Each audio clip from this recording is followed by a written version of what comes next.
Hi అండి. Welcome to our YouTube channel. Double bedroom లబ్ధిదారులకు shock. ఎందుకంటే గతం ప్రభుత్వం పంపిణీ చేసిన దాదాపు 60,000కు పైగా డబుల్ బెడ్రూమ్ అయితే జీహెచ్ఎంసీ పరిధిలో ఉన్నాయి.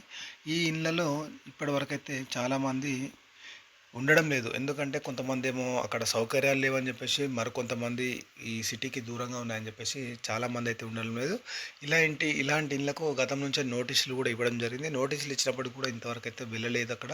వీళ్ళు వెళ్ళకపోవడం వల్ల అక్కడ ఎవరైతే ఉంటున్నారో వారికి కొంచెం ఆర్థిక భారం అంటే ఏదైతే మెయింటెనెన్స్ ఉంటుందో, ఆ మెయింటెనెన్స్ ఇబ్బందులు అలాగే ఇతర ఇబ్బందులు ఎదుర్కొంటారు కాబట్టి, ఎవరైతే అక్కడ ఉండని వారు ఎవరుతున్నారో వీరి ఇళ్ళన్నీ రద్దు చేసి లీస్ట్ 2లో ఎవరైతే ఉన్నారో వారికైతే కేటాయించాలని చెప్పేసి రాష్ట్ర ప్రభుత్వం గతంలో నిర్ణయం తీసుకున్నప్పుడు కూడా, దానికి సంబంధించిన పూర్తి సమాచారం సేకరించినప్పుడు కూడా అయినప్పటికి కూడా ఇంతవరకు ఎవరు పోతారు. అయితే ఇప్పుడు అలాంటి ఇంకెన్ని ఉన్నాయని చెప్పేసి మళ్ళీ పూర్తి స్థాయిలో రీవెరిఫికేషన్ అనేది చేస్తున్నారు. ఈ రీవెరిఫికేషన్ అయిపోయిన తర్వాత ఈ ఇళ్ళన్నిటిని కలిపి జనవరిలో ఆల్రెడీ డబుల్ బెడ్రూమ్ పంపిణీ కాకముందు కాబట్టి, ఈ ఎప్పుడైతే ఈ ఇళ్ళలో ఎన్నైతే ఖాళీగా ఉంటాయో ఈ ఇల్లు కూడా అందులో యాడ్ చేసి మొత్తం ఒకేసారి ఈ జనవరిలో ఈ పంపిణీ కార్యక్రమాలు చేయాలని చెప్పేసి మంత్రి పొంగులేటి శ్రీనివాసరెడ్డి గారు అధికారులను అయితే ఆదేశించారని చెప్పేసి మనకు సమాచారం. ఈ వెరిఫికేషన్ ఓన్లీ కొల్లూరు కాకుండా టోటల్ జిహెచ్ఎంసీ పరిధిలో ఎక్కడెక్కడైతే డబుల్ బెడ్రూమ్ నిర్మించారో అవన్నిట్లలో ఈ పంపిణీ కార్యక్రమం అనేది